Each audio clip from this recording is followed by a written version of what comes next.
Okay, what's up everybody? I'm here to do an MMA challenge video today. The topic is better transition, boxers to MMA or mixed martial artists to boxing. My opponent for this is Nightmare Balla 1. It's a topic, everybody has an opinion on this topic. You know, you got your boxing traditionalists who will say that mixed martial artists weren't technically skilled enough to make it in boxing, so now they're doing this human cockfighting in a cage. And on the other end of the spectrum, you have your MMA diehards who would say boxing is a boring one-dimensional sport, and they could never hack it in multi-dimensional fighting. And then in the middle, you have your more sensible people like myself who, you know, I'm of the opinion that it's equally hard. It's going to be equally hard for either to make the transition, and what it's going to come down to is dedication and respect. How much do you respect the sport you're going to try to transition into, and how dedicated are you to making that transition? That's what it's going to come down to. You know, we don't have many examples on either side to go by, so you know, it's more up to opinion rather than example. The examples we do have, we had Ray Mercer, who tried to go into MMA and has failed miserably, which I never understood his reasoning for going to MMA, because, you know, I've been a huge boxing fan my whole life. I've followed boxing back in the 80s and 90s. You know, I've seen Ray Mercer. He was always a guy who, it always took him 3 or 4 rounds to get into it, to find a pace, get into a groove, and then he turned it on. A great example of that was his fight with Tommy Morrison. You know, Tommy Morrison was pretty much just whooping his ass for 4 rounds, and then all of a sudden he found a pace, he got in a groove and turned it on, and bam, Tommy Morrison gets knocked out in devastating fashion. See, I never understood his transition into MMA. I mean, for one, he's getting really old, you know, to even attempt a transition, and two, at the pace that it takes him you know, at the time it takes him to find a pace, by the time he finds that pace in MMA, the fight's going to be over. So he's a bad example. I've heard Mike Tyson was considering getting into MMA. You know, there were the rumors about Mike Tyson versus Kimbo Slice, which would just be a horrible freak show. Although I would like to see, I will say this, I would like to see Mike Tyson versus Kimbo Slice's last opponent, James Colossus Thompson. Because, I mean, could you imagine Mike Tyson trying to take a bite out of that thing? You know, he'd be the first guy in mixed martial arts history to choke himself out. But a good example we do have of a boxer making a transition into MMA is Mark Wahlberg.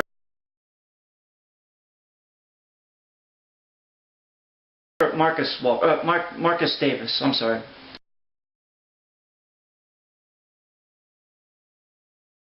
Marcus Davis and the Funky Bunch.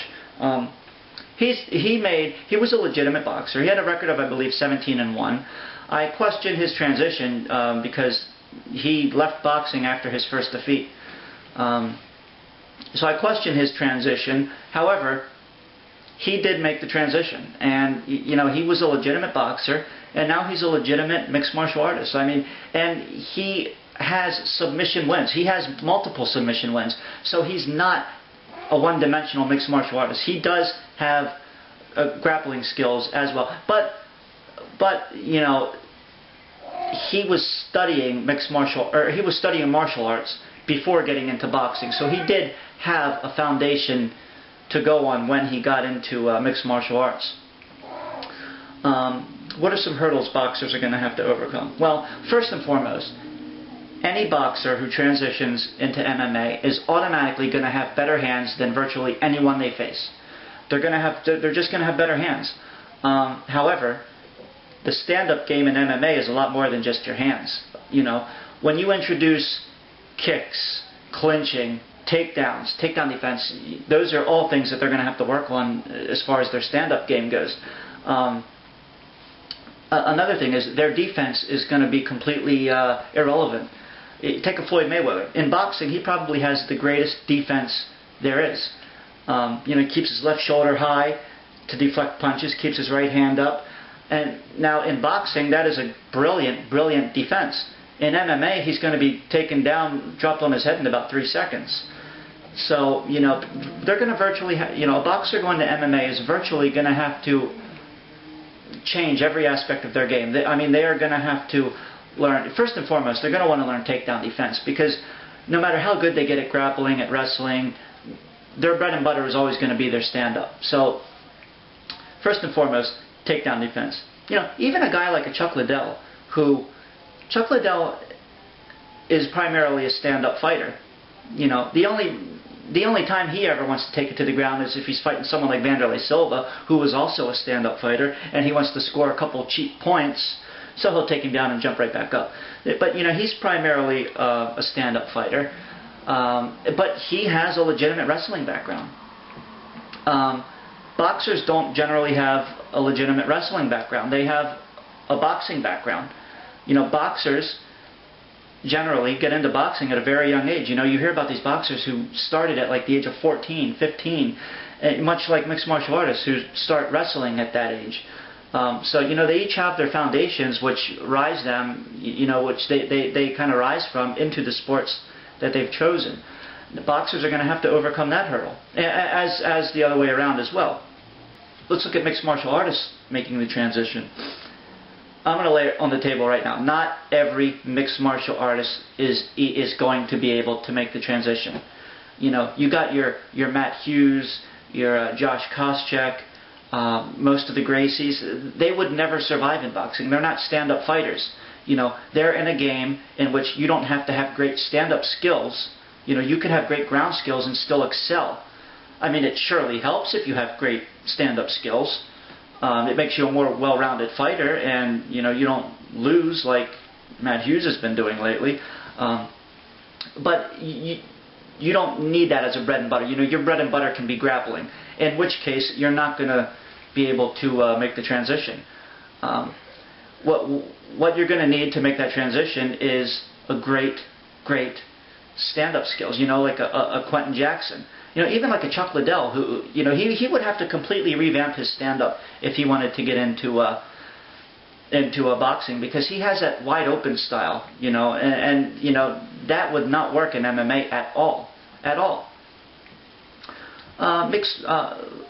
Let's look at the bedrock for every mixed martial artist is a amateur wrestling background. You don't need it per se, but that is sort of the general rule, that every great mixed martial artist has that legitimate amateur wrestling background. Now, GSP doesn't have that. He didn't start wrestling until he got into MMA, but he is a freakishly gifted athlete, and he can't be held to the standard because he's so far above the standard as far as that goes. Now, a good example would be a Michael Bisping. Michael Bisping did not start wrestling until he got into MMA, and it shows. Watch his fight with Rashad Evans. He lost a split decision, and if he had better wrestling skills, he could have won that decision, because he definitely lost in the wrestling. So, it's going to be really hard for a boxer to transition into MMA. It's going to be really hard for a mixed martial artist to transition into boxing. Either way, they're going to have to completely revamp their games. They're going to have to, like I said at the beginning of this, they're going to have to approach this with dedication and respect. And whoever puts the most time into it, they're going to excel. Like I said about boxing, most mixed martial artists don't have a box. They didn't start boxing when they were 14. They started wrestling when they were 15, which has nothing to do with boxing. So yeah, it's going to take dedication. It's going to take respect, and whoever has that, whoever treats it with the respect that it deserves, they will be the ones that are most likely to succeed. But I think it's equally hard. It's going to be equally hard, and it's not something that can be looked at on general terms. It definitely comes down to the individual. How much they want it, how much they pursue it, how much desire they have, and natural talent as well. So yeah, sorry I really couldn't pick a side here. Kind of like on the fence on this one. But those are my opinions, and I look forward to seeing what Nightmare Balla has to say about it. Now I'll see you guys later.